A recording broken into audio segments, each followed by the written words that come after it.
weather the storm, exhaust the enemy, and then strike back. Since the winter, prominent US and NATO officials have repeated that as the Ukrainian military's catchphrase.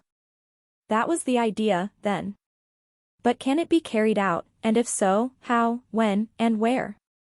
Even the Ukrainians may not be aware of this as they scan the 1,000-kilometer front line for Russian weak spots, just as they did when they abruptly launched the surprise onslaught in Kharkiv's northeast in September. They are however aware that it will be a pivotal turning point in the struggle. In an interview conducted last month, Major General Kyrylo Budanov, head of the Ukrainian Defense Intelligence, predicted that Russia and Ukraine would engage in a decisive battle this spring, and this battle will be the last one before this war ends. That implies that the Ukrainians might take their time to fully utilize their resources. Making predictions is a fool's errand. In the upcoming weeks, there will be much of bluff and misinformation regarding intentions. But preparations have already started. The conclusion of training and integration of new battalions, weakening the Russian rear, a robust logistics network, and real-time intelligence are crucial prerequisites for a Ukrainian counteroffensive. According to Mick Ryan, a retired general in the Australian Army who recently visited Ukraine, the intelligence picture will inform things like where there might be weaknesses in Russian defensive deployments, as well as locations of Russian HQ, logistics, and reserve force locations. Ukraine is establishing a number of new corps, each of which will have a sizable number of soldiers. Along with other new Western tanks, infantry fighting vehicles, wheeled vehicles, and other equipment, these will also have a substantial amount of engineering equipment. These units may be nearly ready. According to Katerina Stepanenko at the Institute for the Study of War, ISW, in Washington, D.C., Ukrainian sources have already telegraphed that they're forming or have formed 6 to 9 new brigades for counteroffensives. Such large-scale offensives require a lot of fuel, ammunition, food, supplies for the medical community, and spare parts. Critically essential is the logistics network, which may be impeded more by bad weather than armor. Senior US and Ukrainian officers carried out tabletop simulations last month.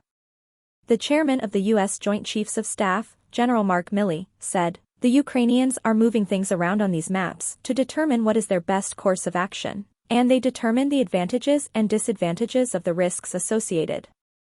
Even though it may be well hidden, operations to hit ammo stocks, rear bases, and logistics centers far behind the Russians' front lines with long-range Western weapons like HIMARS and sabotage operations will provide a clue. Such attacks have already increased in southern Zaporizhia and Crimea.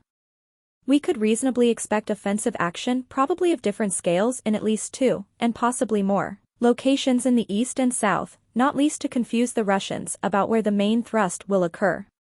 The greatest benefit is in the south, where there is a chance to fracture the Russian land corridor leading to the seized Crimea and recapture some of the richest farmland in Ukraine. Much of the south of Ukraine, with the exception of Mariupol, has seen less destruction than the cities in eastern Ukraine. The defense of the portions of Kherson that Russia still controls would become untenable if a southerly attack was successful. Additionally, it might open the door for Ukraine to retake control of the Zaporizhia nuclear power plant and the waterway that provides fresh water to Crimea. Stepanenko, though, concurs that concentrating only on one region would be a mistake. The east and south offensives might support one another, which would present extra logistical and deployment difficulties for the Russians. A counterattack in the Bakhmut area by a well-prepared force might signal the beginning of offensive action.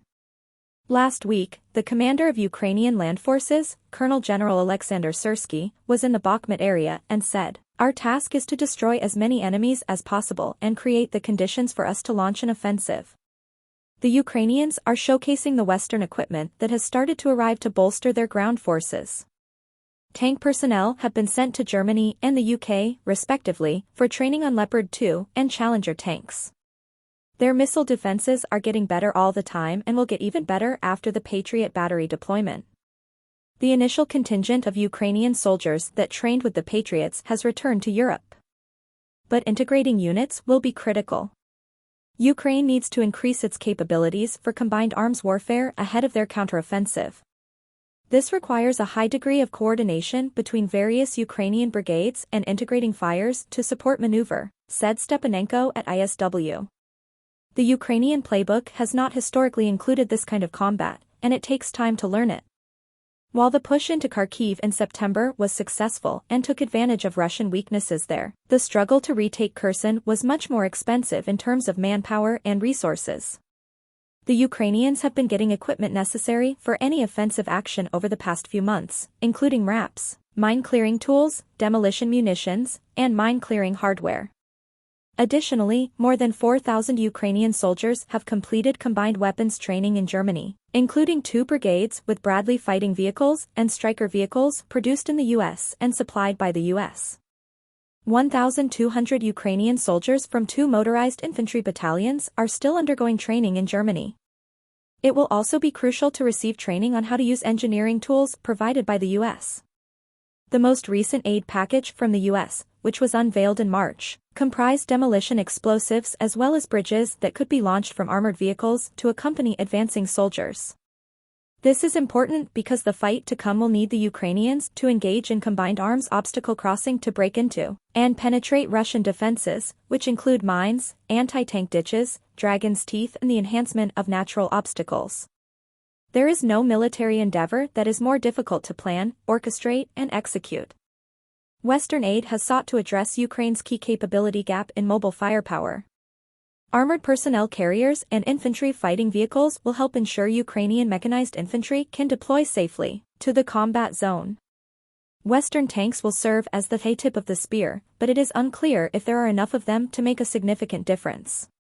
Less than 100 Western main battle tanks, according to open-source data, may be present in Ukraine.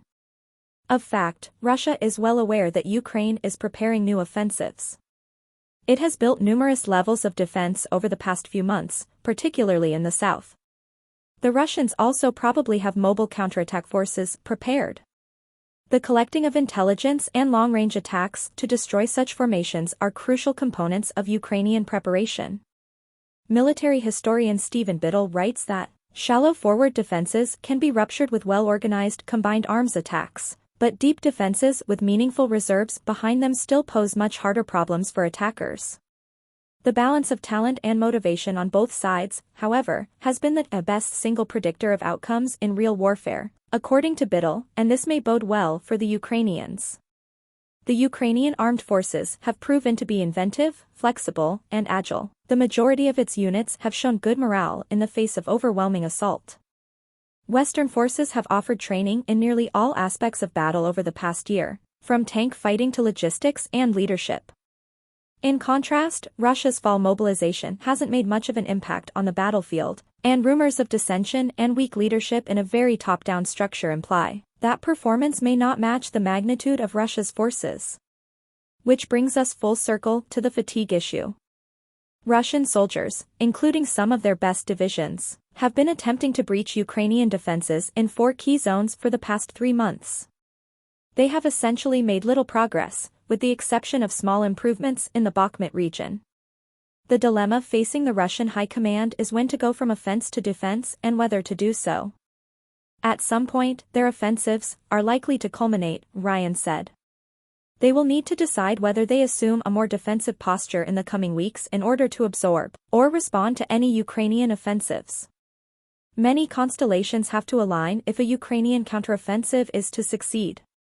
They will want not only to surprise the Russians with the time and location of their main and supporting thrusts, but will want to generate an operational tempo that overwhelms the Russian ability to respond quickly or at the right time, with the right force.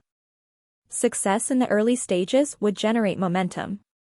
The Ukrainians only have to make one penetration of the Russian tactical defensive lines, to then flow through a torrent of exploitation forces, which, in turn, could force large-scale Russian realignments and withdrawals of its forces. That's what the United States hopes for. What Ukraine wants to do at the first possible moment is to establish or create momentum and establish conditions on the battlefield that continue to be in its favor, said Defense Secretary Lloyd Austin in February. The Ukrainians are aware that they must provide results in order to keep the coalition's trust and backing after receiving armor and other weapons worth tens of billions of dollars and training for thousands of their troops. The US will be in election mode the following year, with all the distractions that will undoubtedly result from it. Moscow is aware of this as it works to prolong the conflict. Before engaging in what is sure to be a crucial episode in the fight, the Ukrainians will want to have everything tested, practiced, and rehearsed.